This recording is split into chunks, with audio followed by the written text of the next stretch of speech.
Dalam rumah tangga sering muncul ego, beda prinsip dan bertengkar. Bagaimana batas ideal bersabar menjalani rumah tangga? Bapak ini udah paham. Ini pasangan muda nih, anak-anak muda ini. Kalian anak-anak muda, kalau perempuan itu bercakap, kalian diam saja. Karena memang perempuan itu mesti mengeluarkan sekian ribu kata. Kalau tidak dia stres.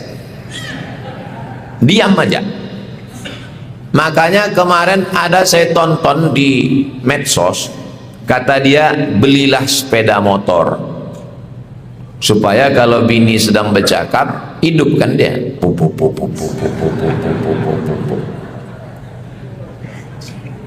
Dan nanti kalau kata-kata itu sudah habis, dia akan tenang sendiri.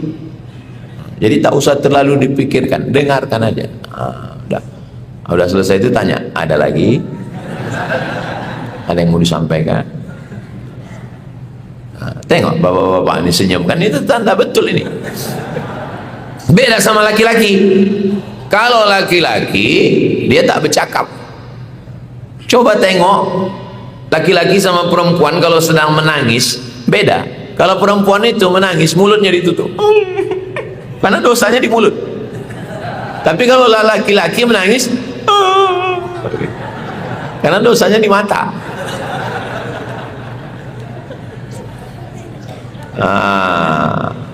Jadi kalau laki-laki tak bercakap, diam, stroke, mati.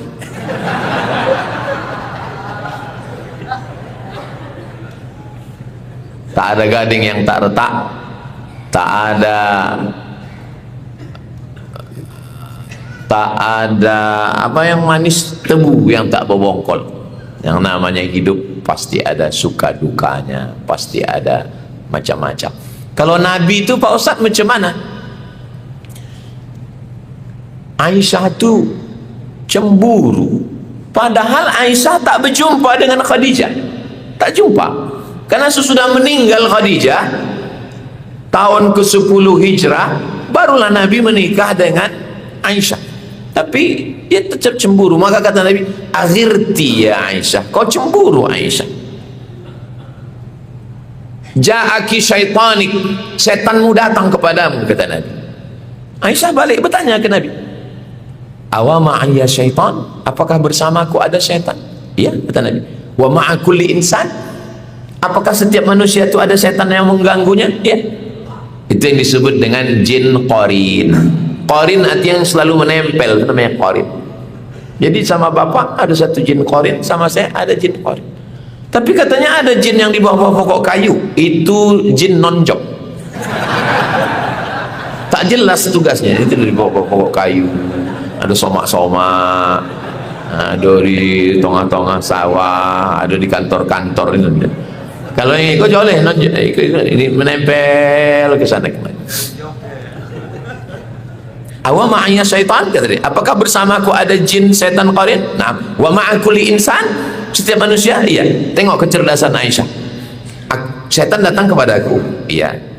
Semua manusia ini ada setannya, iya. Wa ma'aka syaitan, dan bersamamu ya Rasulullah ada setan. Apa kata Nabi? Lakinnallaha anani fa aslama, jin yang mendampingiku itu Allah menolong aku, dia masuk Islam. Begitu. Mereka bukan berkelahi, bukan Nabi dengan Aisyah itu berkelahi, tapi mereka berlaga argumen. Saya mau menjelaskan, jangan sangka istri Nabi itu diam aja, enggak begitu. Nabi pulang ke rumah, dia habis makan maghafir. Maghafir itu madu, tapi kalau dimakan agak bau asam. Lalu kata Sayyidatuna Aisyah, aku cium bau asam ya Rasulullah. Apa kata Nabi? Aku haramkan makan maghafir.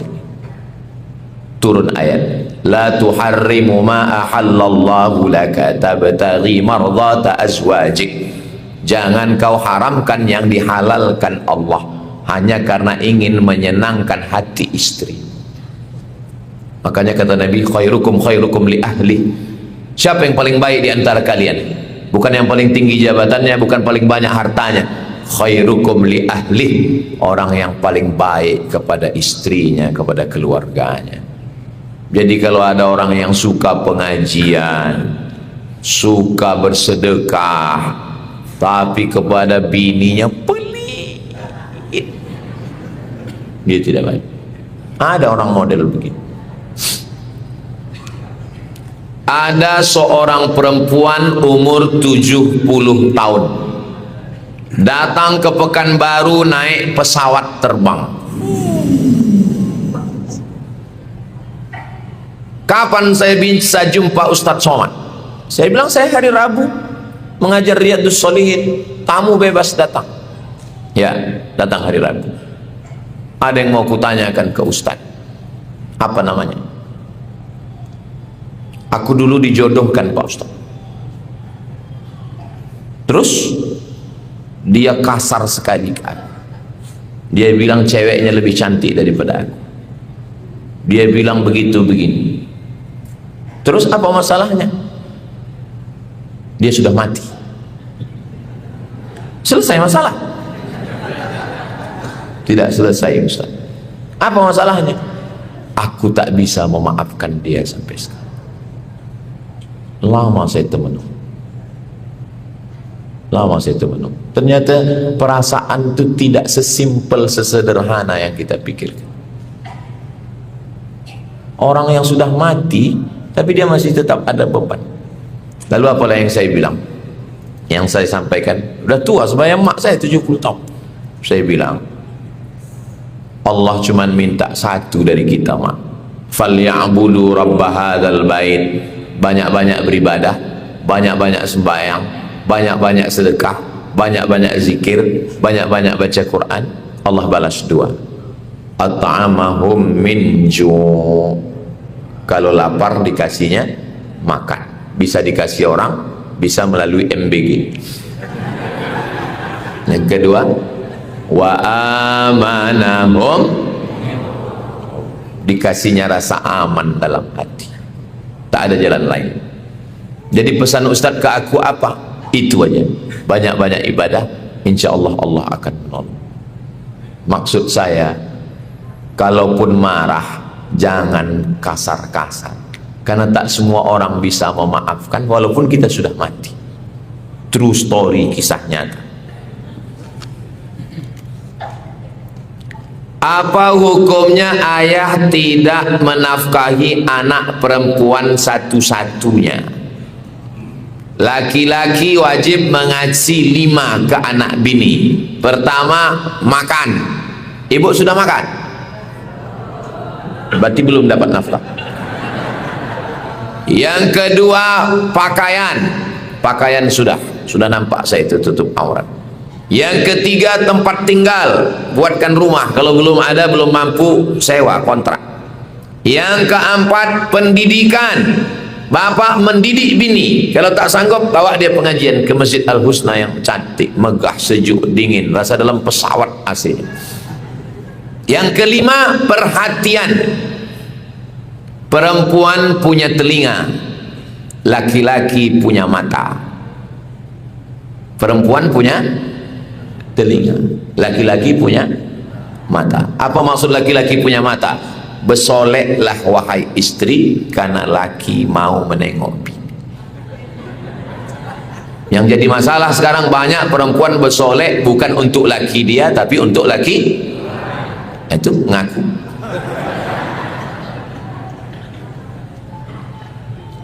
Perempuan punya telinga, apa maksudnya? Bercakaplah wahai laki, karena perempuan suka mendengar kata-kata yang lemah lembut. Pulang dari sini, bilang sama dia, buatkan abang teh susu wahai bidadari surgaku. Itu kalau bapak bilang begitu, semua surat tanah, STNK, BPKB langsung ke bapak. Betul tak Bu? Betul kata mereka. Laki-laki ini, apalagi kita orang Melayu, memang berat untuk bercakap. Ustaz, saya pun sama, berat juga bercakap. Berarti nggak sesuai lah isi kaji Ustaz sama Ustaz bilang, saya memang bercakap payah, tapi saya kirim WA. Saya hari Jumat, Sabtu, Ahad, Senin di luar. Senin sore mau pulang, di WA-nya saya, mau kumasakkan apa, kata dia. Saya bilang, masakkan sayur bening sebening perasaanku padanya. Apalah payahnya mau WA itu. Saya kirim. Pakai sambal apa tidak? Agak pedas sedikit agar berasa hubungan kita. Apalah payahnya nulis itu. Tapi kadang laki-laki inilah kita paksa-paksakan. Saya screenshot, habis screenshot saya posting di Instagram saya. Banyaklah komen istri-istri. Tengok tuh, Ustaz aja mesra, kok kau enggak? Rupanya lakinya setiap mau WA pendek-pendek aja. Istri pula mau WA ASS WRWB. Dijawab sama lakinya WWW.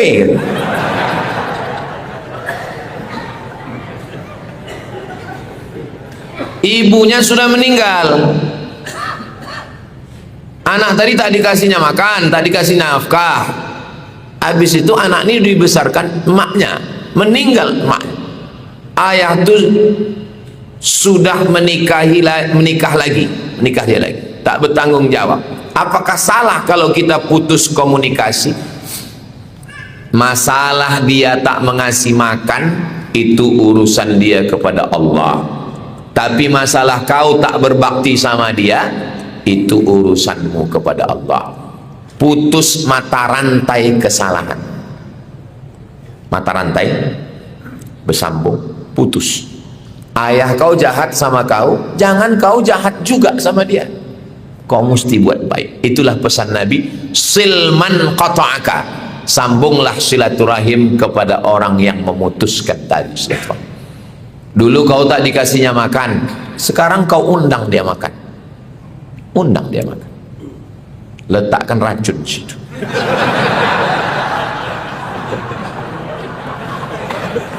Jangan.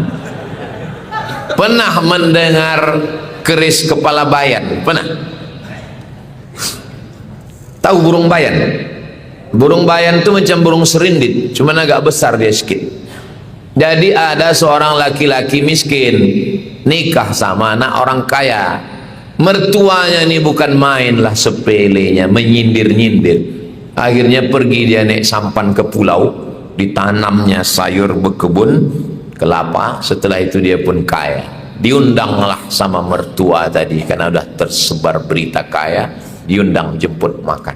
Dia pun datang, sudah siap makan bejamba, dicabutnya lah keris kepala bayan.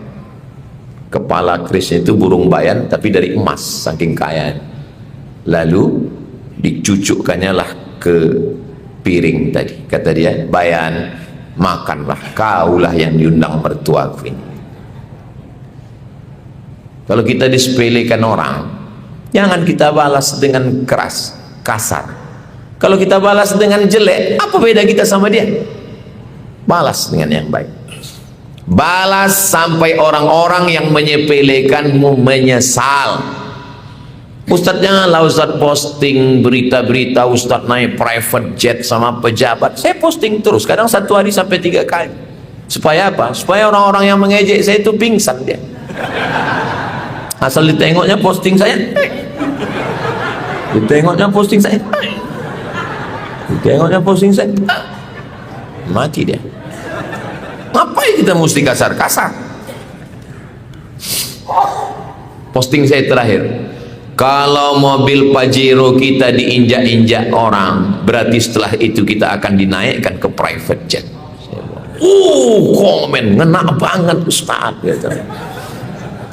Hidup ini simple, sederhana, tak usah terlalu berat. Allah mengatur. Innama amruhu idza arada syai'an ayyakula lahu kun fayakun. Buat baik, jangan putus tali silaturahim. Kau yang sudah disepelekan ayahmu, tak dikasihnya kau makan, sekarang kau undang dia makan.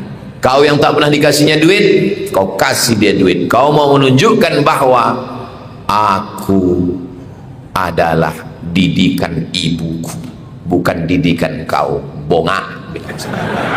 Jangan dicakapkan, jangan dicakapkan dalam hati. Kalau kau lawan juga tak kau kasih makan, berarti betul lah darah dia yang turun ke kau. Kau mesti menunjukkan aku beda sama kau, jangan sama dia. Tapi jangan begitu dalam hati. Kasih dia. Apa minuman kesukaan dia? Teh susu, kasih dia. Minum pak, minum. Saya mahasiswa, saat ini sangat ingin punya pacar sebagai penyemangat kuliah. Di satu sisi saya tahu pacaran itu dosa. Apa yang mesti saya lakukan? Saya mau minum atau tidak minum? Bisa memilih atau tidak? Bisa. Saya minum atau tidak minum? Bisa memilih. Saya mau ngambil tisu atau tidak ngambil tisu? Bisa memilih? Bisa. Saya ambil tisu atau tidak ambil tisu.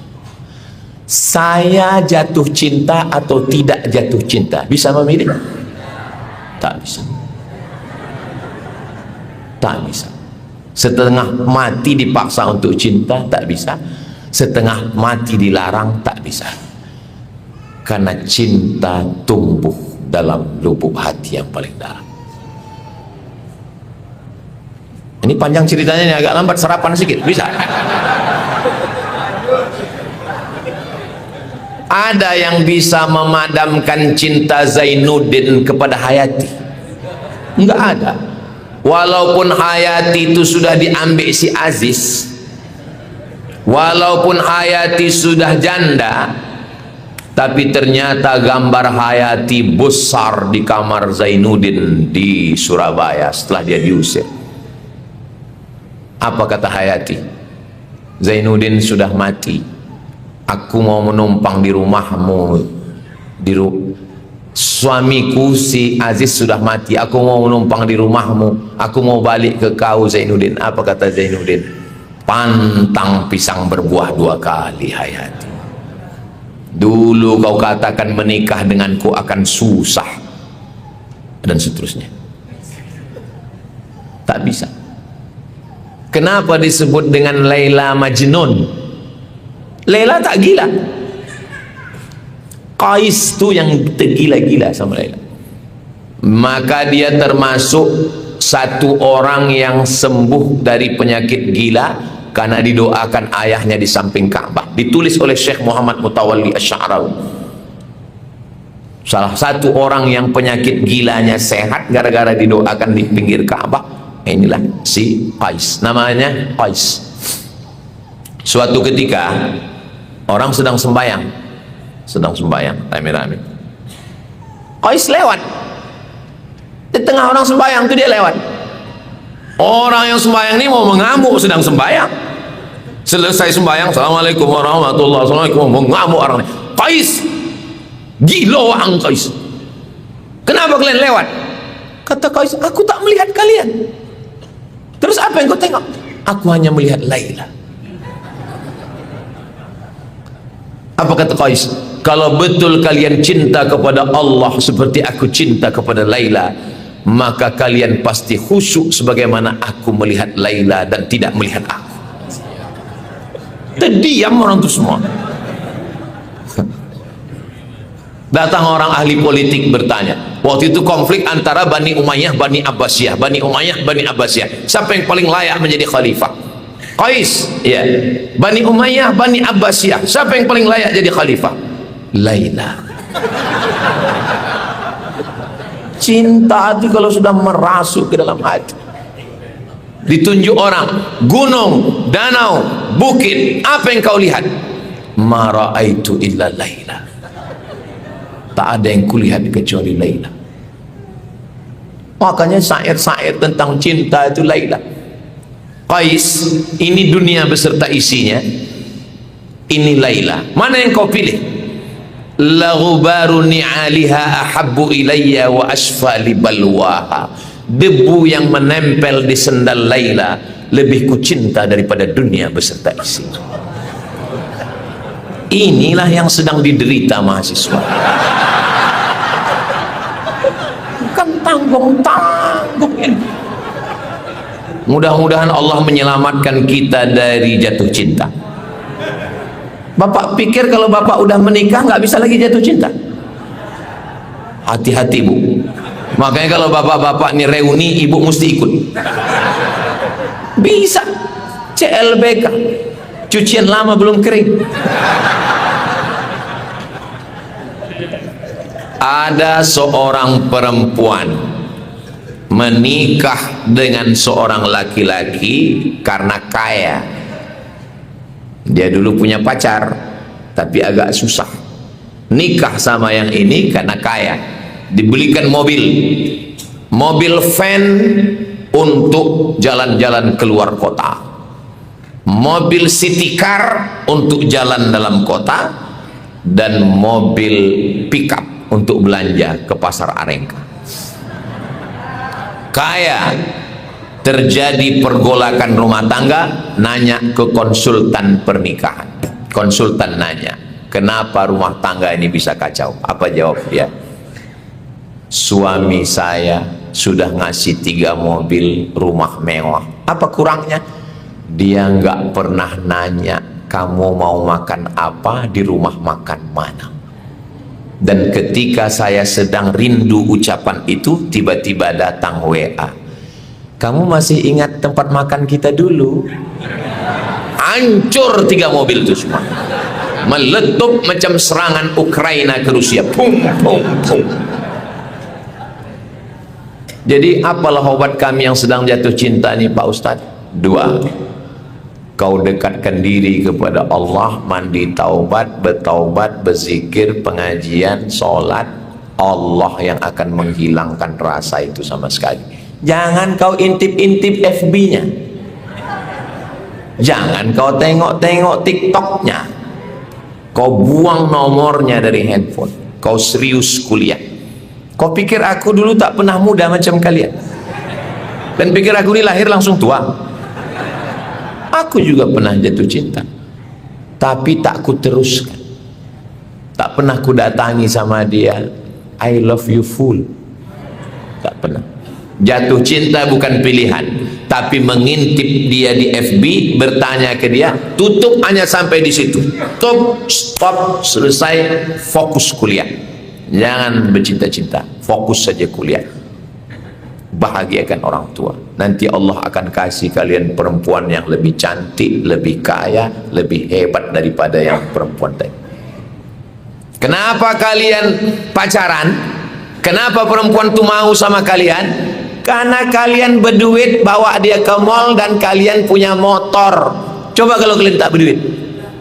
Kalau kalian tak ada motor, tak ada duit, bawa dia ke mall, ada perempuan mau sama kalian? 2 kemungkinan. Yang pertama kalian bertuah, yang kedua perempuan itu bongak. Dah, fokus serius belajar. Jangan kasihkan duit yang dikirim emak ayah dari kampung ke perempuan yang tak jelas. Ayah emak kalian mencakar tanah di kampung sana ngambil brondol. Kalian bergaya di sini macam CEO yang menyamar. Aku 4 tahun di Mesir kuliah, tak pernah minta duit seperak. 4 tahun dari 98 sampai 2002. Bukan orang tua saya miskin, sebatang 2 batang sawit ada di kampung. Sampai datang jamaah haji dari kampung membawa duit 100.000 kiriman emak. Balik saya tanya, kenapa emak kirim 100.000? Karena kau tak pernah minta kiriman. Terus kenapa emak kirim 100? Supaya nanti di akhirat kalau ditanya malaikat, pernah aku mengirim duit ke kau? Jawab emak. Namun meminta saya tak mau. Saya ke Maroko tak minta duit, S1 tak minta duit, S2 tak minta duit, S3 tak minta duit. Kalau belum bisa membahagiakan orang tua, jangan menyusahkan orang tua. Yang sedang dimabuk cinta, datang kemari, saya kasih tahu obatnya. Bilang sama mak sama ayah di kampung, mak, ayah, jangan kirim duit 4 tahun ini. Kalau ada orang yang jatuh cinta sama kalian, hebat. Coba kalian cuci door smear, hari Sabtu, hari Ahad nyuci motor kalian, jual koran, kerja di rumah makan. Ada orang mau sama kalian? Kalau ada juga mau, dua kemungkinan. Kalau ada tuah di badan, pasir digenggam menjadi intan. Serius kuliah S1, S2, S3, profesor, walaupun kalian udah tua macam aku nih, tua, kurus, hitam, jelek. Coba kalian tengok komen-komen di Instagram, di TikTok itu, Ustadz jadikan aku yang kedua ya. Saya cuma mau ngasih tahu kalian, kalian serius saja belajar. Allah kasih yang lebih cantik, lebih hebat daripada itu. Hilangkan semua. Jangan simpan fotonya, jangan simpan nomornya, jangan intip FB-nya, lupakan dia. Kalau tak juga hilang, nanti kurukyah, kumandikan ke Sungai Siak, tolakkan dari atas jembatan Leton.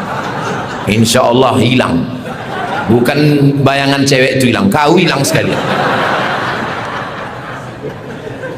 Saya seorang guru. Bagaimana pribadi guru ideal? Kita lunak, murid melunjak. Kita keras, diadukan ke polisi. Kita mesti bagaimana? Memang susah jadi guru zaman sekarang.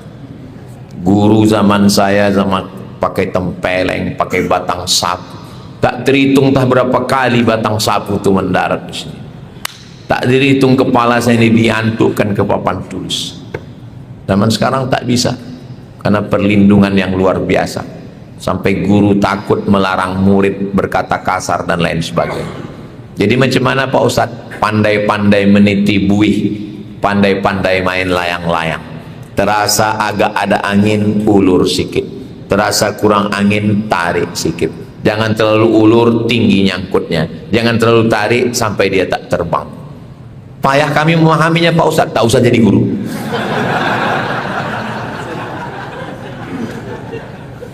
Digugu dan ditiru. Sebelum mengajar sholat sunat hajat 2 rakaat, tolong aku menghadapi anak-anak Fir'aun nih ya Allah. Tolong aku supaya didengarkannya cakapku ya Allah, supaya dihormatinya aku sebagai guru. Karena anak yang mau kudidik ini terdiri dari darah, daging, jantung. Dia juga manusia biasa. Yang mau ku sampaikan ini supaya dia menjadi anak soleh, supaya dia menjadi baik, menjadi amal jariah. Minta kepada Allah, hasbunallah wa ni'mal wakil. Buat pelatihan guru, ada namanya Ustadz Qurtubi di Al-Azhar Shifabudi. Sudah berpengalaman, dikirim dari Jakarta dan sini sudah hampir 15 tahun lebih.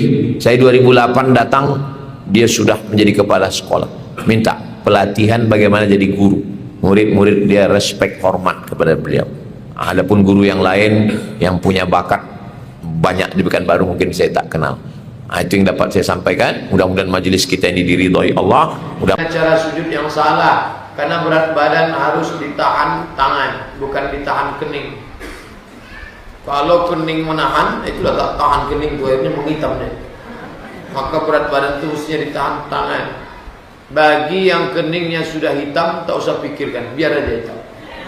Jangan pula besok ambil membeli Nivea hasil yang sudah hitam, biarkan saja hitam, tak usah dipermasalahkan. Tapi sengaja menggosok-gosokkan kening biar hitam, jangan risaukan ikan ini. Dapat posting hidung telinga hitam berarti tanda bahwa itu orangnya riak. Tidak. Yang penting dia beribadah, nama itunya benar. Mungkin dia punya kekeliruan di masa lalu, kalau hitam, ya tidak apa-apa. Tapi sengaja menghitam-hitamkan, digosok-gosokkannya ke lantai, jangan. Bagaimana kedudukan pajak dalam pandangan Islam? Bila pajak dibayar dengan uang riba, bunga bank, bagaimana hukumnya Pak Ustaz? Belanja negara zaman Nabi itu disimpan di Baitul Mal. Untuk tempat sholat Baitullah, untuk tempat uang Baitul Mal. Sumber Baitul Mal itu berapa? 7. Zakat, wakaf, infak, sedekah, wasiat, hibah, ghanimah, harta rampasan perang. Ada namanya jizyah. Jizyah itu pajak bagi non muslim. Dia tinggal aman, tidak diganggu, tapi dia ayyu'tul jizyata wa hum saghirun. mereka membayar jizyah, mereka adalah orang minoritas. Tapi dia tak boleh diganggu, kafir zimmi namanya. Maka sekarang pemerintah Saudi Arabia, ulamanya mengeluarkan fatwa, kalau pajak itu untuk kepentingan orang banyak, bangun sekolah, bangun jembatan, boleh tak apa-apa. Tapi kalau pajak itu hanya untuk poya-poya raja-raja, sama dengan pajak pada zaman Romawi kuno, Persia, itulah hadis-hadis yang mengecam pajak. Negeri kita ini semestinya tak perlu pajak, karena Riau ini kaya sekali. Minyak di atas, minyak di bawah, minyak, segala minyak ada. Minyak gaharu pun ada. Saksikan hebatnya Riau. Minyak gaharu. Baru gaharu di India itu dari Riau. Dulu hutan Riau ini kalau dipotong, kayu gaharu dalam bom minyak. Itu yang dibakar, namanya di Makkah. Nah, kaya sekali. Nah, bagaimana kalau bercampur uang riba, uang prostitusi, uang kasino judi? Apakah semua PNS itu makan riba? Tidak. Karena kalau begitu cara berpikirnya, maka semua ulama-ulama di Malaysia itu makan haram. Karena di Malaysia ada namanya Genting Highland, tempat judi. Orang Islam tak boleh main judi, tapi orang-orang kafir, orang Cina main judi, orang Barat main judi ke Malaysia. Dan uang Genting Highland itu dibayarkan ke negara. Itu menjadi guru agama, menjadi gaji imam, dan lain sebagainya. Maka haramlah dia? Tidak. Karena kadar pekerjaan dia menjadi guru, berangkat pagi, pulang petang, berkeringat, lelah mengajar. Dia dibayar sesuai dengan hasil kerjanya itu. Dan di pajak itu ada pajak bumi, ada pajak bangunan, itu halal semua. Pajak minyak, pajak tambang, pajak macam-macam, dagang, pajak makanan kita pun dipajak. Makanan Anda sudah dipotong pajak 10%. Makanya kita tak enak kenyangnya. Saya menetap pada provinsi dengan ibu saya, beda provinsi. Suatu saat saya mengunjungi beliau. Waktu sampai di rumah ibu saya bertepatan dengan azan Isya. Ketika saya akan berjamaah ke masjid, ibu saya yang sudah tua meminta saya mengimami beliau untuk sholat Isya berjamaah di rumah. Bagaimana pandangan Ustadz? Karena saya selalu sholat berjamaah di masjid. Laki-laki sholat di masjid. Kalau ibu saya pasti saya tak ditahannya. Kenapa? Karena mak saya sudah saya ceramah. Mak, laki-laki itu di masjid, mak. Laki-laki yang soleh sholatnya di masjid, mak. Laki-laki yang sholat di rumah itu laki-laki soleha. Aku mau berjamaah. Mak bisa berjamaah sama menantu, mak. Mak boleh berjamaah sama cucu, mak. Cucuku masih kecil, boleh dia berjamaah walaupun umurnya 6 tahun. Dalam hadis disebut, buka Sahih Bukhari, imam umurnya 6 tahun, 7 tahun sudah bersunat dia, hafal ayat banyak, anak ibu hafal Ar-Rahman, sudah jadi imam untuk neneknya. Nah, ini bagus, bapak tetap ke masjid. Nah, tapi yang sudah berlalu apa boleh buat? Apakah sholatnya sah? Sah. Maka dipahamkan, Islam bukan rasa-rasa, rasa tak enak, rasa sungkan. Orang yang sudah mengaji, orang yang sudah paham, pasti dia tidak akan tahan. Nah, ini tentang masalah sholat berjamaah. Bagaimana dengan hukum musik, Pak Ustaz? Ada beberapa ustaz saya dengar memperbolehkan asalkan lagu religi. Ada juga mengharamkan musik. Jadi bagaimana hukum musik? Saya memilih pendapat Syekh Yusuf Al-Qaradawi dalam kitabnya Fikih Musik, sudah diterjemahkan oleh Gema Insani Press Jakarta. Maka kata Syekh Qaradawi, musik itu setelah dia teliti, kesimpulannya al-ghina mithlul kalam. Musik itu seperti cakap. Kalau baik, ya baik. Kalau tak baik, maka tak baik. Musik yang ngajak jihad, baik. Musik yang ngajak mengingat Allah, baik. Alhamdulillah wa syukrulillah, baik. Apa itu? Musik ingat mati. Bila Israel datang memanggil jasa, mati kita mendengar. Bagus, ingat mati. Saya ketika acara di Sungai Kampar, kami turun dari sampan, tiba-tiba kami dengar suara musik dari masjid. Ini acara nih, pejabat sedang turun. Janganlah mau disanjung-sanjung, engkau digelar manusia agung. Sadarlah diri, tahu diuntung, jasad terbujur, keranda diusung. Bagus tuh. Saya waktu dengar itu berani sekali masyarakat ini menyanyi ini. Pejabat kan tersinggung nih. Begitu sampai di masjid, siapa yang nyanyi? Rupanya flash disk. Tak ada orang nyanyi. Oleh sebab itu, maka kalau lagu-lagu zina tak boleh. Lagu-lagu zina, cinta satu malam, Keong Racun, Kucing Garong, Kabika Cikabiga, What Can I Do For You. Oh, lagu-lagu barat, lagu-lagu hantu. Ustaz, kemarin kok tak ada di Masjid Al-Jihad, banyak orang kecewa. Saya sudah kirim pesan, sudah saya kirim pesan SMS.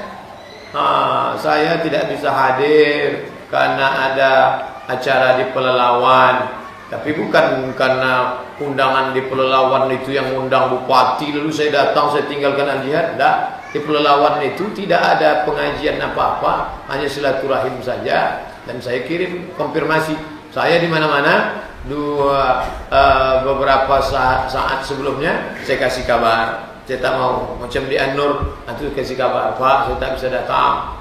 Ini kasih kabar, konfirmasi, tabayun. Apakah diterima amal seorang istri yang durhaka pada suaminya? La yadkhulul jannata dayus, tak masuk surga dayus. Siapa dayus itu? Alladzi la yagharu ala ahlihi, orang yang tak ada rasa cemburu kepada istrinya, dibiarkannya aja istrinya. Maka suami wajib melarang istri, Adinda, jangan kau keluar rumah pakai baju you can see itu. You can see, kamu kan bisa see menengok. You can see, kau bisa menengok ketiak bini saya. Kita yang menengok mandi, dia yang makai tak mandi. Kita yang menengok mandi, segan kita tengok. Sekali tengok hilang selera makan 3 hari. Udah macam leher onta ketiak itu. Orang rumah minimalis, dia roh minimalis. Nah, itu jangan larang. Maka perempuan itu 5 cara mengatasinya. Pertama, fa'izuhun nasihat. Adinda, janganlah kau keluar rumah pakai pakaian itu. Alah, abang baru ngaji 2 kali. Abang dulu mau sama aku kan gara-gara ini. Tak mempan nasihat, maka wahjuruhunna fil madaji, pisah tempat tidur. Kalau kau tak berubah juga, maka apa boleh buat? Kita pisah tempat tidur sebulan. Memang itu lain tunggu. Yang ketiga apa boleh buat? Kalau begitu aku harus tegas. Maka dengan ini ku tempelin kau. Begitu pas mau ditempelan, ya ambilnya di fotonya, dimasukkannya ke FB. Teganya.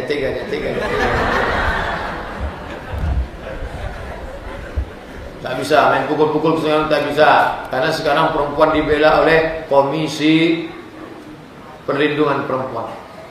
Makanya saya mengusulkan kemarin ke Pak Bupati, Pak Wali, Pak Edward Sanger, tolong Bapak buatkan Komisi Perlindungan Laki-laki. Karena kita kasihan tengok laki-laki ini banyak teraniaya sekarang. Ibu ya Pak, semua laki-laki.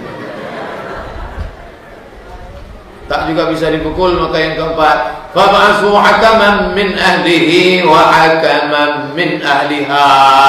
Mediasi, panggil nenek mama, panggil wali, panggil ustaz, panggil. Ini mau dibawa kemana hubungannya? Tak juga mempan, apa boleh buat? Yang terakhir, abghadul halal ilallah at-talaq. Karena kau tak berubah juga, maka talak, jatuh talak satu. Wah, nih. Tapi jangan sampai. Kalau bisa berpisahlah karena Allah. Kenapa? Mati. Saya Pak Ustaz berpisah. Kenapa? Mati. Jangan sampai macam yang tertulis di gerobak truk. Bukan perpisahan yang kutangisi, tapi dek calon tidak lama.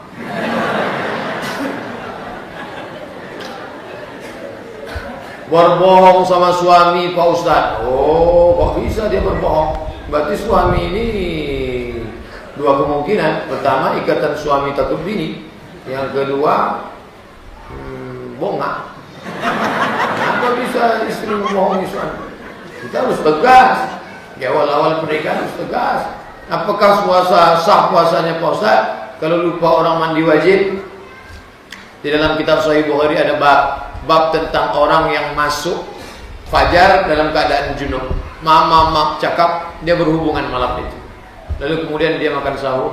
Lalu kemudian dia tertidur pas azan subuh. Allahu Akbar, Allahu Akbar, dalam keadaan junub, puasanya sah. Orang yang masuk azan subuh dalam keadaan junub, puasanya sah. Yang puasanya batal itu masuk subuh dia suci, setelah sholat subuh baru dia junub. Nah itu baru. Kalau dia masuk subuh dalam keadaan junub, maka puasanya sah. Mana tahu air keran mati atau macam-macam, mati lampu, tak naik air, azan subuh dia dalam keadaan junub, maka puasanya sah. Gimana orang puasa kalau orang tersebut tidak sanggup membayar fidyah? Kalau dia tak sanggup bayar fidyah, berarti dia fakir miskin, maka dia menerima fidyah. Dia miskin. Nah, siapa di antara kalian mau bayar fidyah? Sama aku bayar, aku miskin nih. Islam itu agama yang mudah, tapi jangan dimudah-mudahkan. Pak Ustaz, apakah sah kalau saya minta maaf melalui HP karena orang tua saya jauh dan saya tak bisa pulang? Bisa. Bu, maafkan aku zahir dan batin, aku tak bisa pulang. Ini pun SMS ini minta HP, minta pulsa dari kawan tadi hari ini. Ibu itu pun mendengar itu. Oh, aku maafkan kau nak, tak sampai hatiku mendengar. Ketawa. Doa Hasanah TV. Ada ibu mendapatkan haid, tidak bisa 1 minggu bersih, 1 minggu haid. Bagaimana cara puasanya Pak Ustaz? 1 minggu bersih, 1 minggu. Ini perempuan kena penyakit namanya istihadah. Buka tulisan saya di internet, cara mencarinya Somat Morocco istihadah.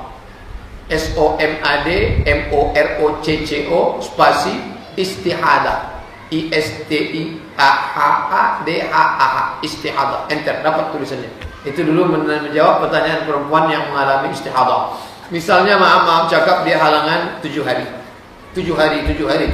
Tiba-tiba entah dia pakai suntik KB, entah dia macam-macam merusak kacau jadwalnya, maka bertambah menjadi 11 hari.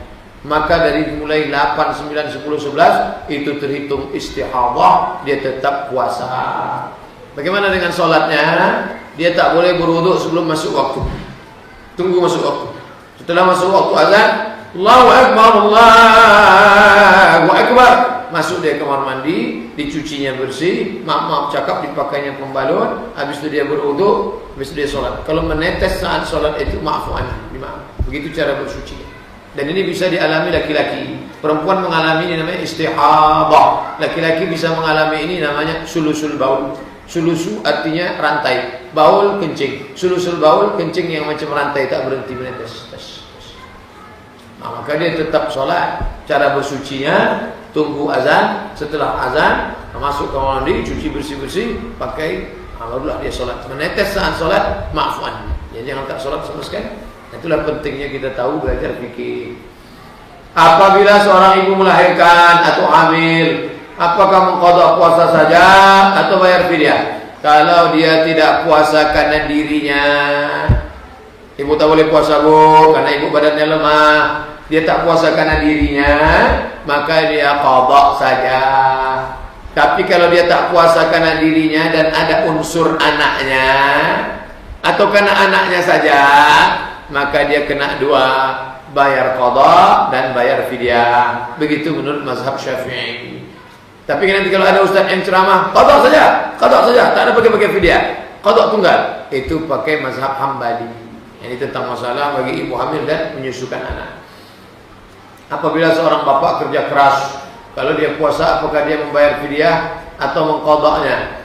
Pekerja keras, penambang panas, tempat penambang besi di bawah, panas 40 derajat Celcius. Apakah boleh dia bayar saja atau dia qadha? Kalau dia tak kasih makan anaknya, dia tak kerja, anak-anak mati, istrinya mau melahirkan, bayar sewa rumah, maka dia tetap kerja. Kalau dia tak sanggup puasa dia makan, nanti di saat sampai Allah lapangkan rezekinya, dia ganti di hari yang lain. Makanya catat. Tapi katanya ada ustaz yang membolehkan. Pak Ustaz, ada Imam Muhammad Abduh dari Mesir, meninggal tahun 1905. Dalam fatwanya Syekh Muhammad Abduh membolehkan pekerja tambang untuk bayar fidyah, tapi dia tidak pakai 4 mazhab. Nanti kalau ada ustaz yang ceramah, boleh aja tuh. Ini memudah-mudahkan. Nanti saudara-saudara kita sikit-sikit bayar. Tak bisa begitu. Maka dia tak bisa puasa, dia makan, tapi dia catat, nanti dia ganti di hari yang lain pada saat dia sudah mampu secara finansial ekonomi. Tolong Pak Ustaz, masyarakat yang banyak menikahkan anak dekat puasa, beri nasihatnya Pak Ustaz. Payah nanti mudaratnya. Oh, kalau anak itu tak tahan hawa nafsu, lalu kemudian dia maaf cakap berhubungan kelamin, maka dia puasa 2 bulan berturut-turut. 2 bulan berturut-turut 60 hari. Ini saya kalau ada orang bertanya, nomornya tak saya simpan. Nomor itu kalau tak bisa saya cari lagi. Tapi tentang orang yang melanggar itu banyak sekali. Kadang istrinya cerita, kadang suami, tapi nama tak saya ingat. Nah, itu letak karena tak ada saya catat nama. Tak pula saya buat. Ini yang bertanya tentang melanggar puasa 60 hari, ini enggak. Tapi itu menunjukkan bahwa banyak orang melanggar. Di bulan puasa dia berhubungan kelamin, maka dia mesti pernah puasa. Kalaupun mau menikahkan anak juga sekarang, itu pesannya wanti-wanti. Pokoknya kalau perlu kau pakai sempak, pakai gembok. Daripada kau puasa 6 bulan, 60 hari berturut, setahu dia. Apa hukumnya orang yang bertato menjadi imam, sekalipun dia sudah insaf dan banyak hafalannya? Karena sebagian orang ada yang tak membenarkannya. Imam di Jepang itu mantan yakuza. Yakuza itu tatonya sampai pergelangan tangan. Begitu dibuka, tato semua. Ini aja yang tak bertato. Leher, tato semua. Dan itu jadi imam. Taubat berkat jamaah tabligh. Karena yang bisa mentaubatkan yakuza itu jamaah tabligh. Yang berani menepuk tato-tatonya itu, mas, taubat. Nah, itu jamaah tabligh. Akhirnya taubat. Taubat jadi imam. Sudah bahas. Cari videonya di YouTube, Somad Tato, enter dapat. www.youtube.com, tulis di situ Somad Tato, dapat. Kalau mau kaji lengkapnya. Tapi kesimpulannya, tato tidak najis. Maka tak perlu disetrika. Ini saya tengok banyak yang tobat setrika. Gambar ular kobra, disetrikanya jadi cacing tanah. Mau belok-beloklah kobra tadi. Biar aja, tak perlu. Dan kita pula bagi yang belum bertato, menengok orang bertato sudah tobatnya, kita tengok-tengok. Ini belum habis, tengok-tengok. Ya kalau dia sudah tobat betul, kalau setengah tobat, apa kita tengok? Mata lain. Doa Hasanah TV. At-taibu minadz dzambi kama la dzambala. Orang yang tobat maka dia macam tak berdosa, bersih. Jangan-jangan dia jauh lebih suci daripada kita. Jangan merasa dirimu suci. La tuzakku anfusakum. Saya kalau menengok orang bertato sholat, oh kagum saya. Dia bertato preman dapat hidayah, maka mungkin dia lebih dulu masuk surga daripada aku. Karena nilai jihad dia luar biasa. Ustaz jihadnya tak ada. Lahir di tengah keluarga muslim, muslimah, keluarga beragama, tak ada jihad. Dia berjihad luar biasa, melawan narkoba, melawan lingkungan, taubat dia, maka dia jauh lebih mulia daripada kita. Mantap pula bacaannya. Silakan dia maju jadi imam. Bagaimana pandangan Islam tentang kepemimpinan seorang wanita, baik itu di tingkat gubernur atau tingkat RT? Dulu ketika calon wali kota ada yang perempuan, itu saya diminta presentasi. Dan ada salah satu mahasiswa Undri jurusan politik minta saya bahan Ustaz itu untuk bahan skripsi saya kasih. Kesimpulannya di situ tidak boleh menjadi khalifah perempuan. Khalifah Amirul Mukminin tak boleh perempuan karena dia punya kekuasaan yang absolut mutlak, mesti laki-laki. Adapun menjadi pimpinan kepala dinas maka boleh. Kenapa? Karena perempuan itu bisa dijatuhkan. DPR bisa impeachment, dia bisa jatuh. Adapun beberapa tokoh nasional yang dulu tidak disetujui, itu bukan karena perempuan tak boleh memimpin, karena memang dia tak punya bakat kepemimpinan, karena hanya membawa darah ayahnya, karena hanya sekeluarga, karena hanya harta. Nah itu. Jadi hukum asli perempuan, karena Sayyidina Umar pernah mengangkat panglima ketua wilayah Hisbah. Wilayah Hisbah itu semacam Satpol PP yang mengawas pasar Madinah, itu namanya Ummu Syifa. Ummu Syifa laki-laki apa perempuan? Perempuan. Ummu Syifa diangkat menjadi ketua WH wilayah Hisbah. Di Indonesia ini yang ada WH Aceh, wilayah Hisbah. Wilayah Hisbah di Madinah dulu dipimpin oleh seorang perempuan bernama Ummu Syifa. Ketika mayat selesai disolatkan, imam langsung berkata, apakah jenazah ini baik? Apa yang harus saya jawab Pak Ustaz? Bolehkah saya menjawab baik? Tengok dia. Kalau kebetulan dia orang baik, saya katakan baik. Kalau kebetulan dia tak baik, kita diam. Apakah ini baik? Tak baik. Dan saya seumur-umur, sudah 40 tahun umur saya, belum pernah saya pakai mikrofon nanya, apakah jenazah ini baik? Belum pernah. Karena itu bahaya. Ala adullukum ala akbaril kabair? Maukah kalian kutunjukkan dosa terbesar di antara dosa besar? Apa itu ya Rasulullah? Pertama, isyrak, mempersekutukan Allah, syirik. Yang kedua, memukul walidain, durhaka pada orang tua. Yang ketiga, syahadatuz zur, kesaksian palsu. Kalau dia tak baik, kita katakan baik. Tapi kita nahnu nahkumu bizawahir. Kita menilai orang dari zahirnya. Zahirnya baik, salat dia ke masjid, meninggal dia, maka kita katakan, apakah dia baik? Dia baik. Pernah Nabi bersaksi begini? Pernah. Wajibat artinya wajib masuk surga, wajib masuk surga. Kenapa dia wajib masuk surga ya Rasulullah? Karena kalian mengatakan dia baik, dia baik. Maka antum syuhada'ullah 'alal ardh, kalian saksi-saksi Allah di atas muka bumi, kalian saksi yang jujur, kalian berkata dia baik, maka dia wajib masuk surga. Tapi konteksnya waktu itu murni persaksian, tidak ada rekayasa. Yang sekarang ini kan rekayasa. Apalagi kalau yang bertanya itu pejabat. Yang ditanyanya buah dia semua. Apakah jenazah ini baik? Baik. Ketakutan semua. Tidak betul.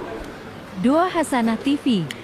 Saya ada mendengar ceramah di radio Hidayah bahwasanya membaca surat Yasin di atas kuburan itu hukumnya bid'ah. Bagaimana pandangan Pak Ustaz? Apakah ada hadis yang membolehkan? Karena saya kadang-kadang melakukannya.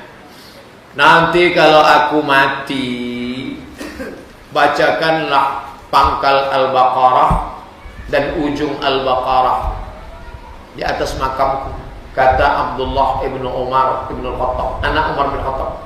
Riwayat ini disebutkan oleh Imam Ibnu Qayyim Al-Jauziyah dalam kitab Ar-Ruh, murid Imam Ibnu Taimiyah. Sahabat Nabi, kalau dikatakan bid'ah, berarti sahabat Nabi itu pelaku bid'ah, dan pelaku bid'ah sama dengan dhalalah, dan dhalalah sama dengan masuk neraka. Maka itulah diambil qiyasnya. Dalil kedua, Nabi mencucukkan pelepah korma. Kata Nabi, selama pelepah korma ini basah dia bertasbih, tasbihnya sampai. Kata Imam Nawawi, kalau tasbih pelepah korma sampai, apalagi bacaan orang beriman. Itu dalil. Imam Nawawi itu yang ngomong. Cuman yang jadi masalah, Imam Nawawi namanya dipakai, tapi pendapatnya ditolak. SMP Imam Nawawi, sekolah Imam Nawawi, tapi pendapat Nawawi dibuang. Casing Nawawi isi Nokia. Nah, ini tak betul.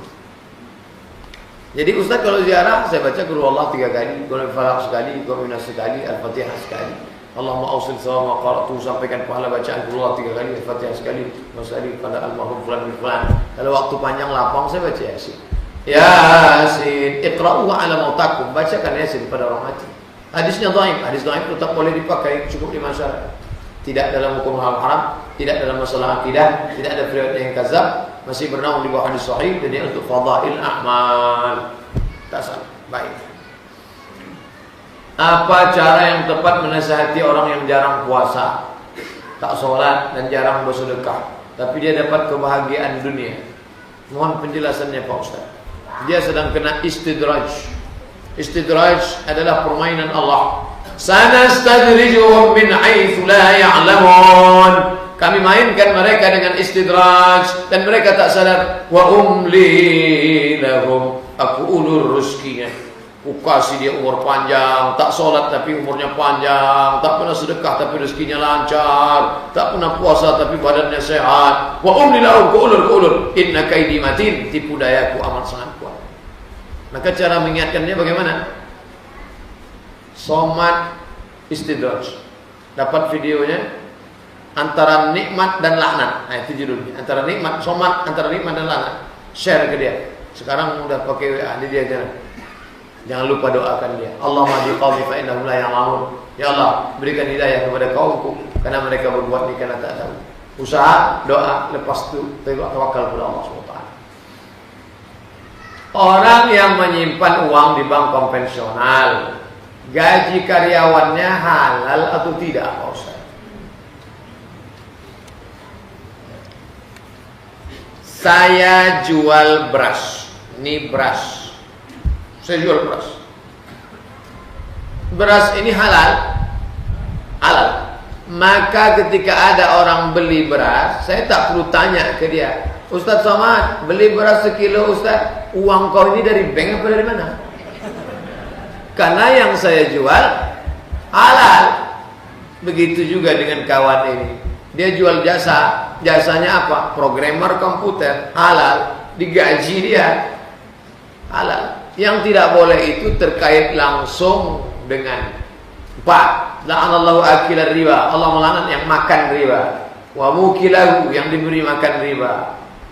Wa katibahu, menjadi pegawai, pencatat. Wa syahidaihi, 2 orang saksi. Nah, itu berkenaan langsung. Adapun ibu buka rumah makan. Rumah makan lama bana. Dijamin tinggal tulang. Saking kan lamanya. Yang nan sabalah membuka loh cik le. Tulang pun tidak tinggal. Lalu datang orang beli nasi. Mak Dato, nasi sampai bungkui. Ditanyanya, ini uangnya dari bank konvensional apa bank syariah? Ya tak perlu. Karena dia jual nasi halal, ikan halal. Masalah duit ente dari mana, itu bukan urusan saya. Karena dia tak terkait. Nah, ini tentang masalah. Yang tak boleh itu terkait langsung. Terkait langsung security-nya, drivernya, pencatatnya, tellernya. Nah, sedang teller aja kena, apalagi mabuk. Nah, ini tentang masalah. Itulah kaji kita malam ini. Akhirnya saya ucapkan marhaban ya Ramadan. Marhaban diambil dari 3 huruf. Rahaba. Rahaba artinya lapang dada. Marhaban. Saya datang kemari diucapkan marhaban ya Abdul Somad. Hati kami lapang menerima engkau wahai Abdul Somad. Apa bukti hati lapang? Kue kotak keluar. Jadi kita mengatakan hati kami lapang menerima Ramadan. Karena tak semua orang hatinya lapang menerima Ramadan. Banyak juga ketika Ramadan datang dia sudah menggaruk kepala nih. Allah, berhenti pula Haji Samsu ini tiga. Maka kita katakan marhaban ya Ramadan. Ini acaranya adalah tarhib Ramadan. Jangan terjemahkan marhaban ya Ramadan selamat datang. Saya kalau ada orang mengucapkan selamat datang, saya tahu selamat datang Pak Ustaz. Jangan selamat datang. Selamat datang, datangnya selamat, baliknya semangat. Kadang kita kalau ke hotel, inilah orang ini latah. Udah jelas yang datang tuh Ustaz pakai peci, pakai koko. Selamat datang Ustaz. Selamat malam Ustaz. Malam, selamat, besok pagi. Nah, maka ucapkan marhaban Ustaz. Ahlan wa sahlan. Ahlan keluarga, sahlan muda. Kau datang ku anggap sebagai keluarga, segala urusan mudah. Makanya ada maknanya. Nah, ini tentang masalah ucapan. Ini dah welcome. Datang saya ke seminar, datang mahasiswa. Welcome Pak Ustaz. Well bagus, come datang. Welcome datangnya bagus. Ustaz pakai welcome, awak makan sambal belacan pakai welcome. Anak kita merayakan ulang tahun dengan meniup lilin dan bertepuk tangan, bahkan bercampurnya laki-laki dan perempuan. Kita berdoa diajarkan Rabbana atina fid dunya. Ustaz Somad besok datang ke rumah ya, kenduri anak yatim. Karena anak saya ini pas hari kelahirannya. Boleh, silakan. Bapak-bapak TNI Polri, kebetulan anaknya lahir, bawa ke rumah anak yatim. Anak itu dibawa ke sana. Pak yatim, Pak penjaga panti yatim, ya. Berapa anak yatim di sini? Ada 200-an Pak. Tolong keluarkan, saya bawa nasi ini. Semuanya? Enggak, 10 bungkus saja. Makan kita sama anak yatim. Anak kita tuh bertanya, ya, papa, ya. Ini siapa nih? Ini anak-anak yatim. Ayahnya mana? Memdate mata ya bawati mati. Kau pun kalau macam-macam ku tinggalkan kau sini nanti. Dibawa dia ke mall, dia akan menjadi anak yang konsumtif. Tapi kalau kita bawa dia ke panti yatim, insya Allah dia menjadi orang yang bersyukur. Menangis dia, diciumnya ayah, jangan tinggalkan aku ayah, aku sayang papa, sayang mama. Baik. Adapun meniup-niup lilin tak usahlah lagi. Bagi yang sudah lalu banyak-banyak istighfar. Astaghfirullah Rabbal baraya, astaghfirullah minal khataya. Menyebutkan selamat hari raya agama lain bagaimana Pak Ustaz? Kata Ustaz Adi Hidayat, oh saudaraku yang beda agama dengan aku tak mengucapkan selamat dengan engkau, bukan aku tak sayang kepada engkau saudaraku.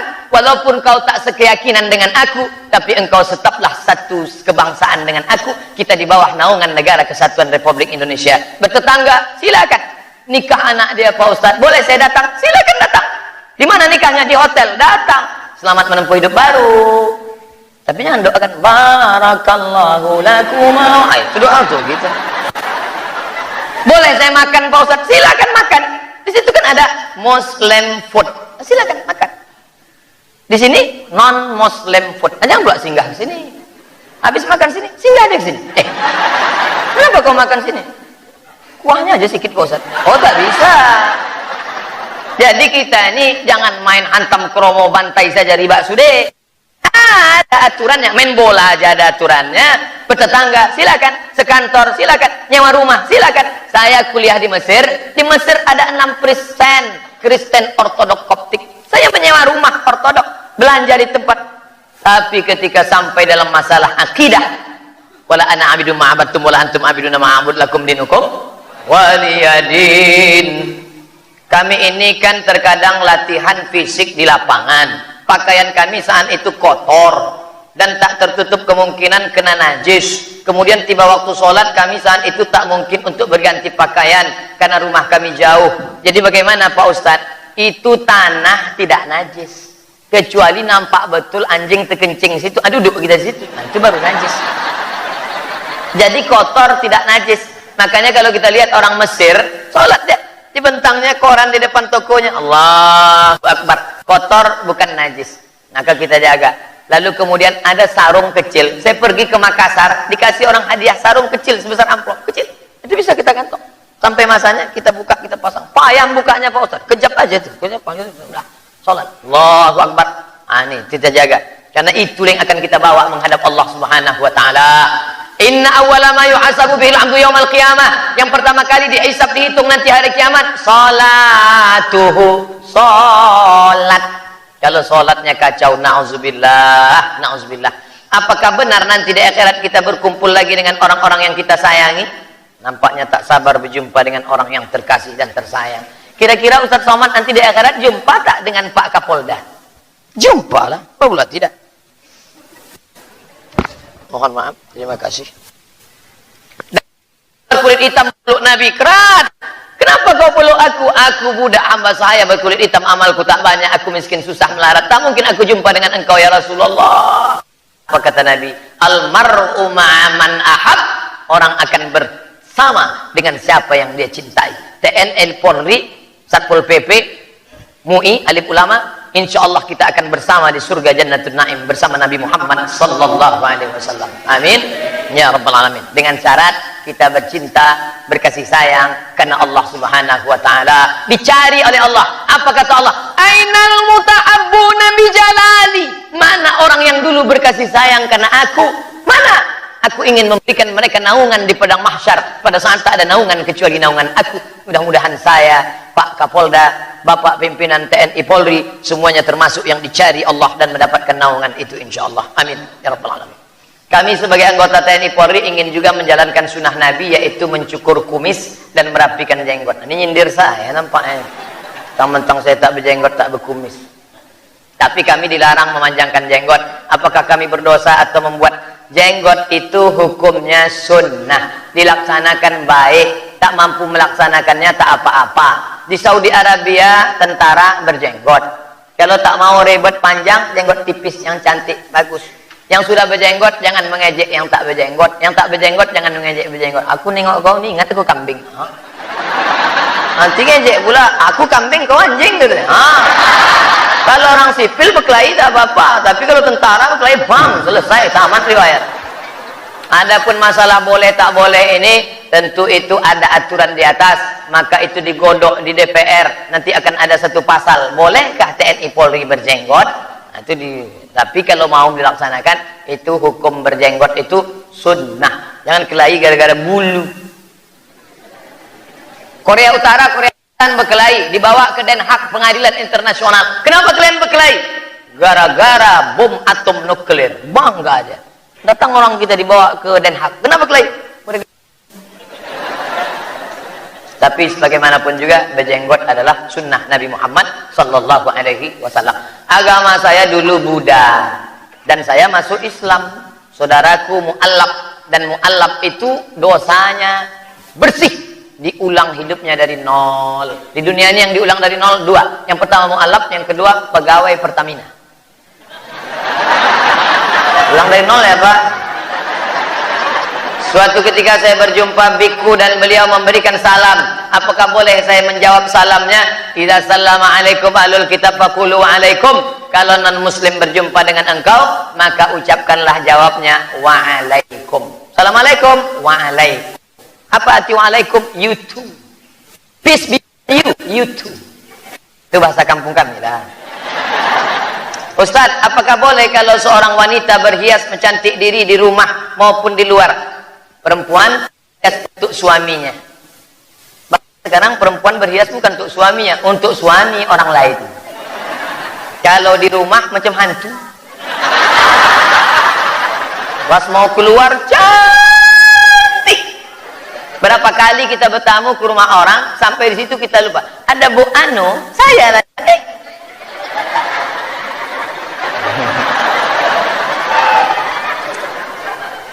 Jangan terlalu berpatokan pada make up.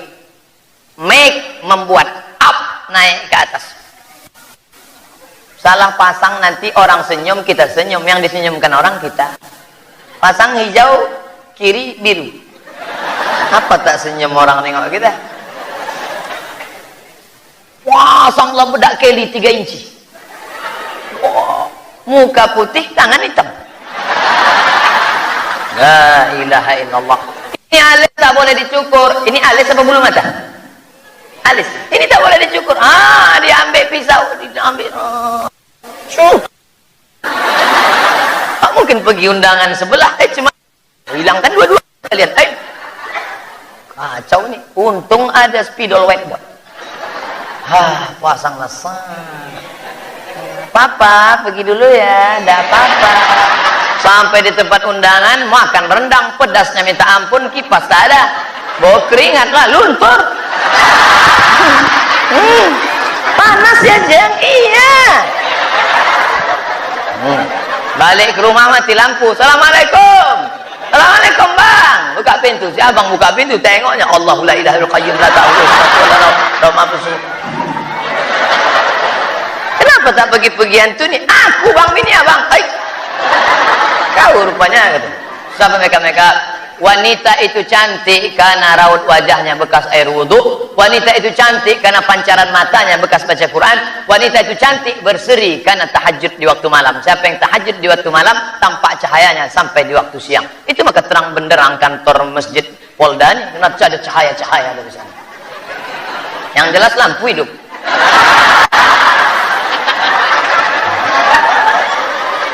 Apakah keluarga yang non-muslim mendapatkan hak dalam warisan? Seperti apa solusinya jika tidak mendapatkan hak? Orang tidak mendapatkan harta warisan disebabkan 3. Yang pertama, perceraian. Istri cerai, maka tak dapat hak warisan. Yang kedua, pembunuhan. Seorang membunuh ayahnya, maka dia tak dapat warisan. Yang ketiga, berbeda agama. Maka beda agama, tak dapat warisan menurut hukum Islam. Tapi kalau menurut hukum negara, dia dapat. Saya masuk Islam Pak Ustaz, ya, orang tua saya non muslim, ya, meninggal dia, lalu mereka kasih saya, terima saja, boleh. Kenapa? Karena hukum konvensional membolehkan non muslim mendapatkan harta warisan. Apakah wanita yang banyak utang puasanya wajib diganti dengan bayar puasa atau dengan bayar fidyah? Setiap yang kita berada di depan ini pertanyaan ini penting. 90 hari mak kita tak puasa. 8 tuh Pak Ustaz. Oh ya. Saat kita berada dalam perutnya, 30 hari dia tak puasa. Saat menyusu tahun pertama, 30 hari dia tak puasa. Saat menyusu tahun kedua, 30 hari dia tak puasa. Saat dia mau mengganti di tahun ketiga, adik pula menyusul. Makanya kalau suami itu ngaji, ngerti agama, diajaknya istrinya puasa Senin Kamis, niat qadha. Maka setahun bisa lunas 80 hari. Senin, Kamis, Senin, Kamis, Senin, Kamis, Senin, Kamis. 1 bulan 8 hari, 10 bulan 80 hari lunas. Selesai anak pertama. Maka qadha, bukan kobo. Kobo basuh tangan. Qadha, ganti puasa. Kalau ibu tidak puasa karena diri ibu, maka ibu qadha saja. Tapi kalau ada unsur anaknya, janinnya lemah, terancam kesehatannya, maka qadha plus fidyah. Tak ingat saya Pak Ustaz, download buku 30 fatwa seputar Ramadan di Play Store. 30 fatwa seputar Ramadan. Penulisnya Abdul Somad LCMA. Gratis. Udah saya download, kenapa nggak dapat Pak Ustaz? Paket tak ada. Apa hukum dalil menyogok dan mendapatkan suatu jabatan? La'ana Rasulullah sallallahu alaihi wasallam. Rasulullah melaknat, Allah melaknat ar-rashi yang memberi sogok. Wal murtashi dan yang menerima sogok. Berapa lama kau nikmati duit sogok itu? Sogok, bawa ke Makkah. Labbaik Allahumma labbaik, labbaik Allahumma labbaik. Apa kata malaikat? La labbaik wala sa'daik. Kau tak dapat panggilan, kau tak dapat haji mabrur, zaduka haram, karena kau berangkat dengan uang haram. Patutlah dia tak mabrur Pak Ustaz, tak ada perubahan. Iya, dulu sebelum berangkat haji bercelana pendek, sekarang tak bercelana. Na'udzubillah. Mohon penjelasan dari Ustadz tentang isbal. Kaki celana melewati mata kaki namanya isbal. Ini kaki celana melewati mata kaki ke bawah, ini isbal. Sarung, jubah melewati isbal. Kalau isbal gimana? Finnar, di bawah mata kaki masuk neraka. Jadi kalau gitu Ustadz masuk neraka lah nih. Iyalah masuk neraka. Kalau gitu naik ke atas. Itulah maka banyak orang menggunting kaki celananya. Menggunting dengan yang belum menggunting. Kok kenapa tak kau gunting? Neraka nih. Kalau yang menggunting dengan yang tak menggunting kelahi, maka yang senang siapa? Yang tak bercelana. Maka dalam hal ini Bapak perlu paham. Tiba-tiba nanti terjadi keributan di masjid. Gara-gara apa? Gara-gara kaki celana. Kenapa kalian ribut? Katanya Pak Ustadz, katanya Pak Polisi, yang di bawah mata kaki masuk neraka. Memang betul yang di bawah mata kaki masuk neraka menurut satu hadis. Tapi dalam hadis yang lain, man jarra thawbahu khuyala, kalau sombong. Kalau tak sombong tak apa-apa. Karena dulu pakaian orang kafir Quraisy, pakaian orang Persia, pakaian orang Romawi, jubahnya panjang-panjang. Maka yang dimaksud Nabi itu kalau panjang berelak-elak ke bawah itu sombong, baru neraka. Kalau tak sombong tak apa-apa, kata Imam Syafi'i. Kalau tak sombong tak apa-apa, kata Imam Nawawi. Kalau tak sombong tak apa-apa, kata Imam yang ditulis dalam kitab Syekh Yusuf Al-Qardawi. Kalau tak sombong tak apa-apa, dalam kitab Subulus Salam. Kalau tak sombong tak apa-apa, kata Imam Syaukani dalam Nailul Autar. Maka Pak Polisi, tentara bisa menjadi orang memanage manajemen konflik. Nah, jadi paham agama ini bukan hanya tanggung jawab Ustadz saja. Bagaimana dengan tahlil Pak Ustadz? Tahlil, baca tahlil, la ilaha illallah, la ilaha illallah. Apa salahnya? Tahlil boleh, tahlilan tak boleh. Yasin boleh, yasinan tak boleh. Jumat boleh, jumatan tak boleh. Atau ada sembahyang Jumat. Maka tahlil mengirimkan doa untuk orang meninggal dunia sampai. Saya tak ada hubungan dengan Pak Polisi, dengan Pak Tentara, dengan Pak Angkatan Laut. Mana mungkin doa saya sampai? Sampai. Makanya kalau kita lewat di makam, kita ucapkan salam. Assalamualaikum ya ahlal kubur. Selamatlah kalian wahai penghuni kubur. Doanya sampai. Makanya salam itu dibagi 3. Salam yang pertama wajib dijawab. Itu salam saya pertama tadi. Assalamualaikum warahmatullahi wabarakatuh. Semua menjawab. Salam yang kedua tak boleh dijawab. Salam imam nanti sholat Jumat. Assalamualaikum warahmatullahi wabarakatuh. Waalaikumsalam Pak Imam. Salam yang ketiga kita tak ingin mendengar jawabannya. Mana itu? Itulah doa untuk orang meninggal dunia. Kalau kita lewat di makam, Assalamualaikum ya alal kubur. Tempat dia menjawab, Waalaikumsalam. Maka doa untuk jenazah itu sampai. Allahumma fir lahu warhamhu wa'afihi wa'fu anhu wa akrim nuzulahu wa syama dakhalahu waghsilhu. Baca buku saya 37 masalah populer. Buku saya rata-rata insyaallah tujuannya semua Kamtibmas. Keamanan, ketertiban masyarakat dari aspek agama. Heboh masalah akikah kurban, buka buku saya 30 tanya jawab kurban. Heboh masalah zakat, buka pengajian tentang zakat profesi. Heboh masalah bid'ah, buka 37 masalah populer, gratis, download internet. Boleh dicetak, boleh, silakan cetak, tapi jangan dibuat di sampulnya, coblos nomor 2 jangan. Pak Ustadz, apa hukum wanita muslim tak mengenakan jilbab? Ada orang tak berjilbab, lalu saya usir. Pergi sana. Itu bukan mengajak. Kita ini mengajak bukan mengejek, merangkul bukan memukul. Betul? Ada orang hadir ke majelis pengajian Buya Hamka, tidak pakai jilbab, kukunya panjang, kuteknya tebal. Setelah saya acara pengajian, dia datang, Buya Hamka, iya, aku belum pakai jilbab, kukuku panjang, kutekku tebal. Apa kata Buya Hamka? Anakku, nanti kalau imanmu menebal, kutekmu menipis. Alam, kata-kata Buya Hamka. Mula-mula kau pengajian dulu. Nanti setelah itu pakai jilbab. Habis itu kau potong kuku yang panjang. Kuku sebelah kiri panjang. Gimana cebok? Nanti masak bakwan.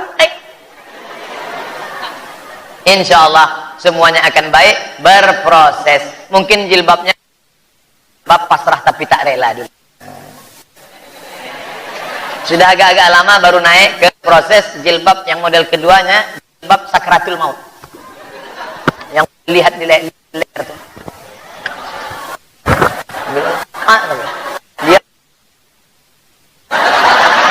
setelah lama-lama barulah jilbab panjang, berproses. Nanti kalau nampak ingat itu Pak Ustadz, itu level 2 tuh. Kalau yang itu level 3 tuh. Nggak sama-sama tahu. Semuanya insya Allah masuk ke dalam hidayah Allah Subhanahu wa ta'ala. Amin. Ada juga yang menggunakan jilbab kerudung tapi rambut bagian atas. Itu pasrah tapi tak rela tuh. Level 2. Apakah saya berdosa? Saya menikah. Menikah kok berdosa?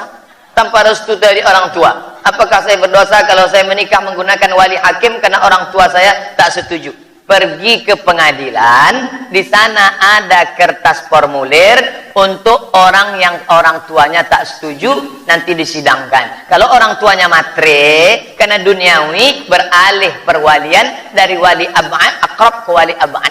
Jangan langsung wali-wali hakim aja, ada prosesnya itu. Ada orang tua itu tak setuju, aku tak setuju kalau menantu sama dia. Kenapa ya? Masa dia datang pakai kap 70 sampai 100? Kalau itu ya, itu memang itulah yang mantap tuh kata dia. Oleh sebab itu kalau dia kena sebab duniawi, itu boleh dialihkan ke yang lain, disahkan oleh hakim pengadilan agama. Kau Ustaz, nama saya XXX, tak boleh sebut nama, menjaga kode etik jurnalistik. Dalam hadis dikatakan kuntum khaira ummah, bukan hadis itu bang, itu ayat Quran. Untung tak saya sebut nama tadi kan. Kenapa sekarang umat Islam selalu dibully, dikatakan teroris, dikatakan bodoh, dikatakan miskin? Atas penjelasannya saya ucapkan banyak. Karena kita tidak berbuat, tidak action.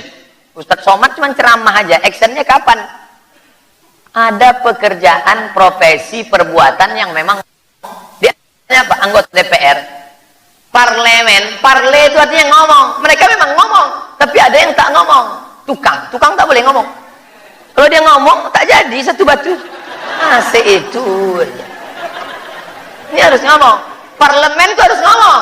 Kalau dia tak ngomong, tidur aja, makan gaji buta, haram dia di sana.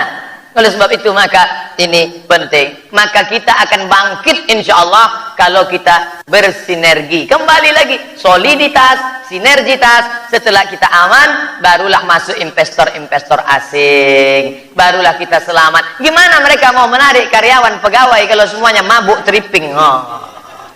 Minum tadi malam, mabuk pagi nih.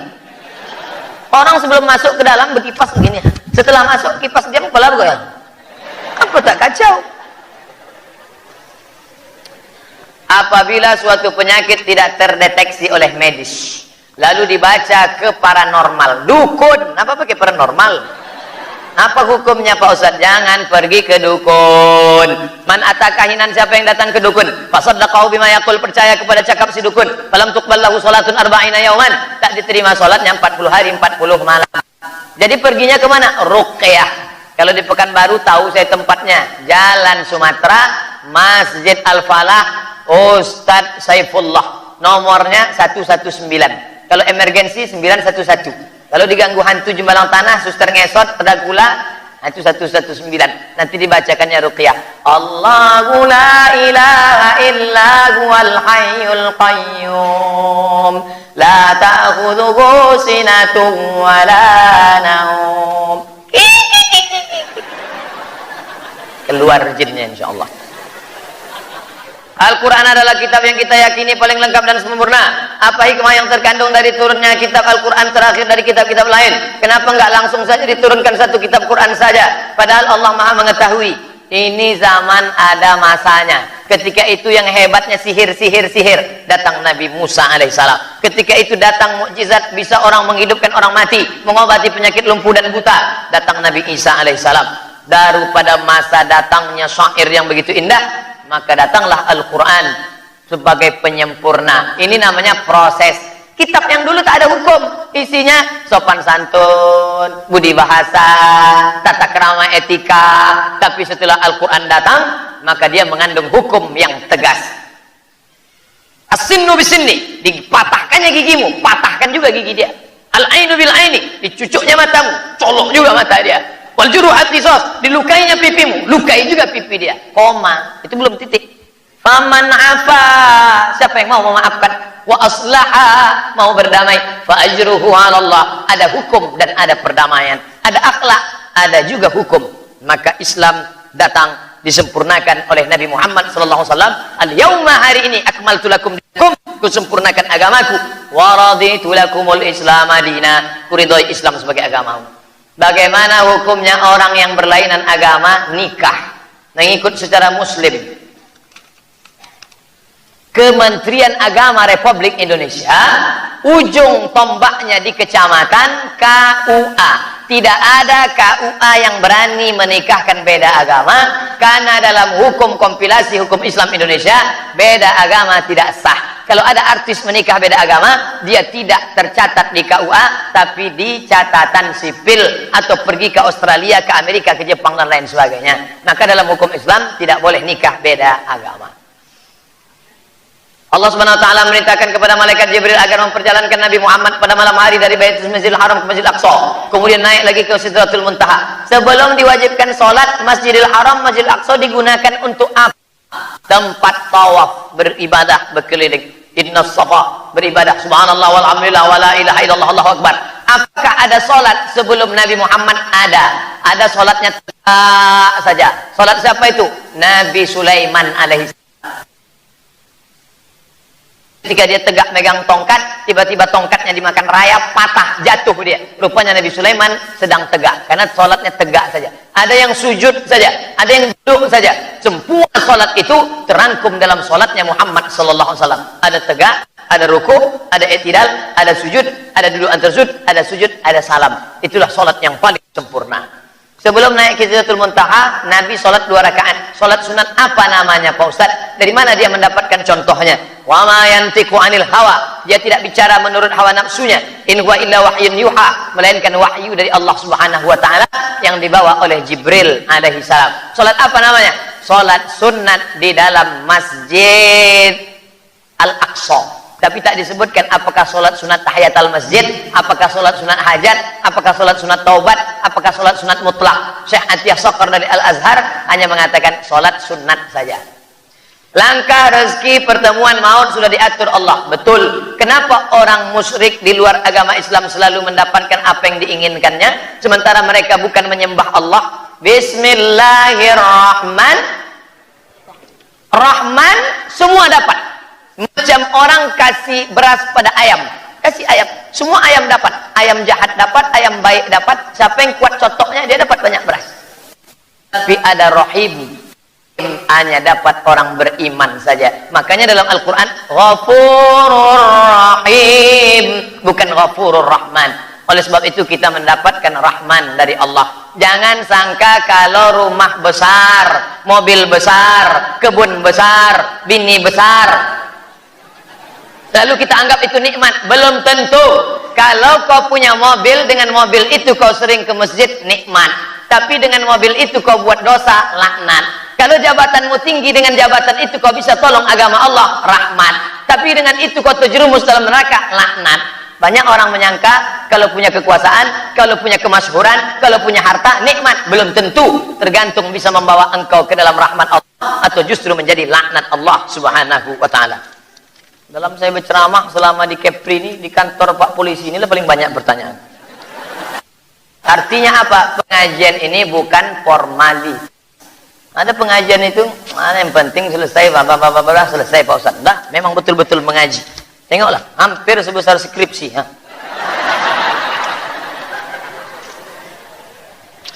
3 lagi, sabar, sabar, dan sabar. Di manakah Allah, Pak Ustaz? Allazi ayyanal aina la yuqalu ayyanahu aina. Sebelum tempat ada, dia sudah ada. Bagaimana kita memakai kata di mana? Sebelum kata di mana itu ada, dia sudah ada. Lalu apa makna ayat Ar-Rahman 'alal arsy istawa? Allah duduk di atas aras, Allah berkuasa. Pemahamannya serahkan pada Allah Subhanahu wa taala. Kita tidak mentakwilkannya, tapi untuk membela orang yang mengatakan Allah duduk di atas aras seperti aku duduk di atas kursi, maka datang Imam Abul Hasan Asy-Syadzili mentakwilkan, Bapak Kapolda duduk di atas kursi Kapolda selama 5 tahun. Bukan artinya Pak Kapolda duduk aja di atas kursi, makna duduk di atas kursi itu berkuasa.